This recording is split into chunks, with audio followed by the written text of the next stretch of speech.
And commerce chamber of commerce and industries پورے پاکستان کا جو تاجروں کا صنعت کاروں کا جو نمائندہ ایوان تھا کنونشن سینٹر اسلام آباد میں پاکستان کی معیشت پر پہلی سمٹ یا کانفرنس تھی، اور وہاں تمام تاجروں نے پاکستان کو خود انحصاری کی منزل پر پہنچنے میں کیا رکاوٹ حائل ہے،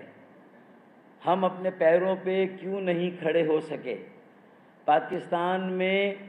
سیاسی اور معاشی جمود کا خاتمہ کیوں نہیں ہو رہا، اس کے اسباب پر بات ہوئی، اور اس کے جواب میں پاکستان کے وزیر داخلہ جناب محسن نقوی صاحب نے جن خیالات کا اظہار کیا، میرے خیال میں یہ ہماری جد و جہد کا محاصل ہے، جو ہم 40-45 سالوں سے جو ایم کیو ایم پاکستان کی جد و جہد رہی ہے کہ پاکستان میں بڑھتی ہوئی آبادی، اور وہ بھی تیزی سے بڑھتی ہوئی آبادی، ہماری آبادی کی رفتار میں اضافہ شاید دنیا کے تمام ممالک سے خطوں سے سب سے زیادہ ہے۔ اب اس کو مینیج کرنا ہے، اس کو ایڈمنسٹر کرنا ہے، تو وہ کیسے کریں گے؟ مزید انتظامی یونٹس بنائے بغیر۔ دیکھیں اتنی بڑی آبادی میں جو سب سے بڑا سوال ہے کہ اس کا انتظامی امور کیسے طے ہوں گے، عوام کے بنیادی مسائل کیسے حل ہوں گے، ان کی جو سروسز ڈیلیوری ہے، بنیادی سہولیات انہیں کیسے پہنچے گی، کیسے انہیں ملے گی، اور جو ان کے اختیارات ہیں وہ ان تک کیسے پہنچیں گے، وہ اپنی تقدیر کا فیصلہ کیسے کریں گے۔ تو میرے خیال میں 2 باتیں واضح طور پر سامنے آئی کہ انتظامی یونٹس بھی بننے چاہیے، انف از انف۔ میرے خیال میں 80 سال سے جو ایڈہاکزم چل رہا ہے، اب اس کا خاتمہ ہونا چاہیے۔ پاکستان کے مستقبل کے سیاسی نظام اور انتظامی ڈھانچے کا ایک خاکہ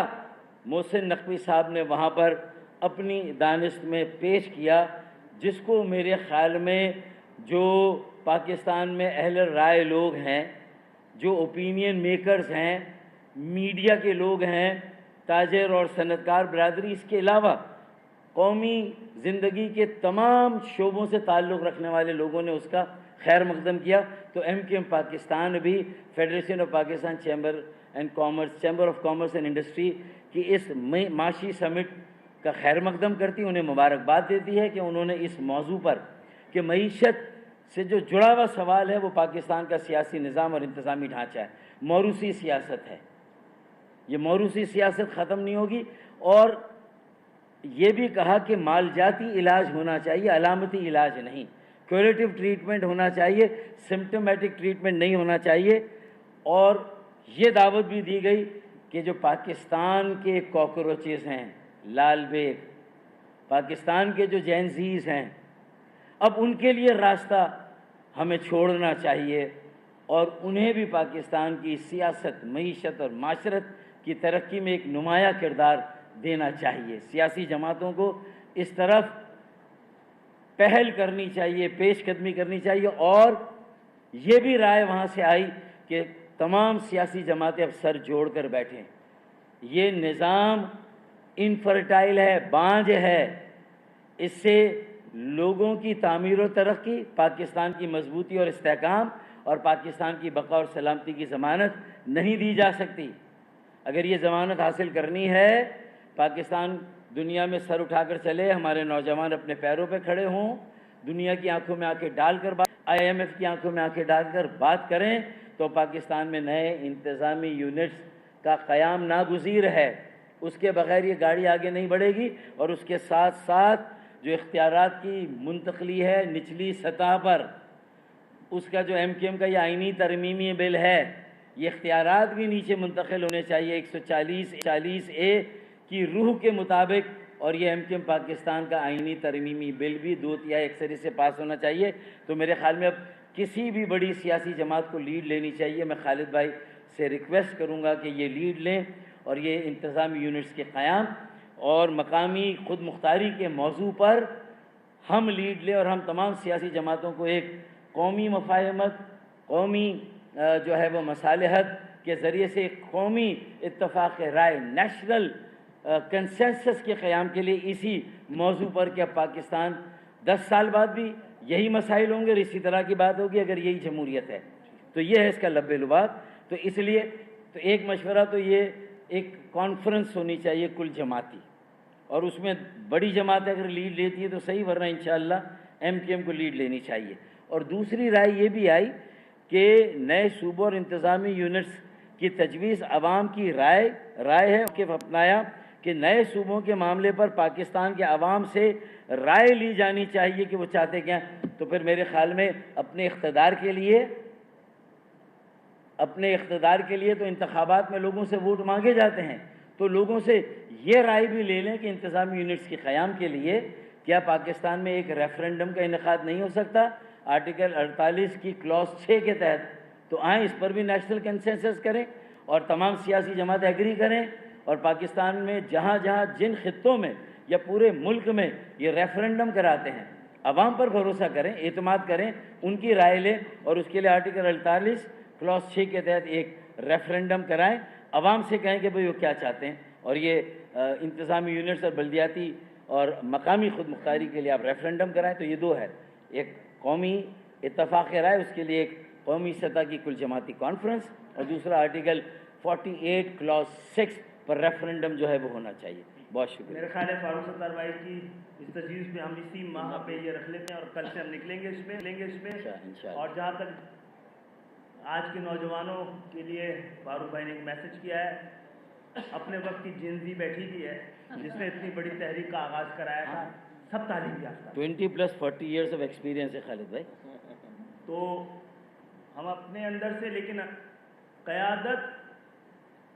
اب مڈل کلاس کی ہی نکلے گی تو تاکہ خاندانی سیاست کا خاتمہ کیا جا سکے انشاءاللہ۔ حکومت اور ایوان یہ ایم کیو ایم کی ضرورت نہیں ہے، حکومت کو ہماری ضرورت ہے، ایوانوں کو ہماری ضرورت ہے۔ ہماری عدم موجودگی میں پاکستان کی عوام کو ریپرزینٹ کرنے والا کوئی نہیں ہے، خاندانوں کو ریپرزینٹ کرنے والے ہیں۔ ہم نے پاکستان کے ایوان میں وہ بار بار جب ایم کیو ایم پہنچتی ہے تو 25 کروڑ لوگوں میں جو مڈل کلاس ہے اور لوور مڈل کلاس ہے اور غریب کلاس ہے اس کی نمائندگی ہو رہی تھی۔ کبھی طالب علم لیڈر بیٹھا ہوتا ہے ایم کیو ایم کی جانب سے، کبھی مزدور لیڈر بیٹھا ہوتا ہے، کبھی تاجر برادری کا لیڈر بیٹھا ہوتا ہے۔ تو ہم تمام سیاسی جماعتوں کو دعوت دے رہے ہیں، آئیے اسی مہینے فیصلہ کریں کہ کل کا پاکستان کیسے ہوگا۔ ایک آخری بات دیکھیں، اپنے اقتدار، اپنی کرسی کہ ہم پہ بھروسہ کریں اور آپ ووٹ دیں، یار اب عوام پہ بھروسہ کریں اور آپ ان سے رائے لیں، وہ جو کہیں اب ان کی بات کو مانیں۔ یہ وقت ہے ریفرنڈم کا۔ جی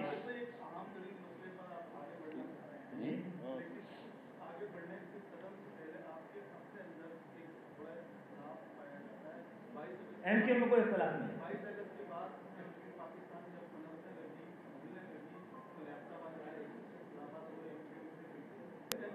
اس اختلاف کی اوقات اس لیے نہیں ہے، ہمارے درمیان کا ہے نا،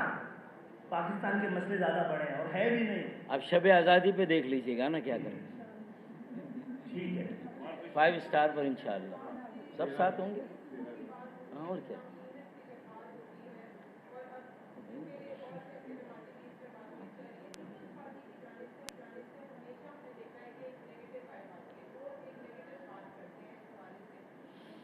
میرا خیال ہے اس کا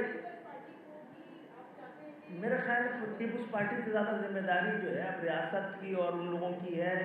ایک ہی کام کرنا ہے، پیپلز پارٹی کا مطالبہ بھی صوبے کا آ جائے گا، اب سندھ میں صحیح مردم شماری کرا دیجیے، اس کے بعد صحیح جو ہے آپ مردم شماری کے بعد صحیح ووٹر لسٹ بنوا لیجیے اور اس کے بعد صحیح ڈیلیمیٹیشن کروا لیجیے۔ 65% سندھ کی آبادی سندھ کے شہری علاقوں میں رہتی ہے، اب صوبے کی باری کسی اور کی بھی ہے، اس طرح کی پریس کانفرنس کرنے کی ایک بار صحیح مردم شماری سندھ میں کرا دی جائے۔ اور یہ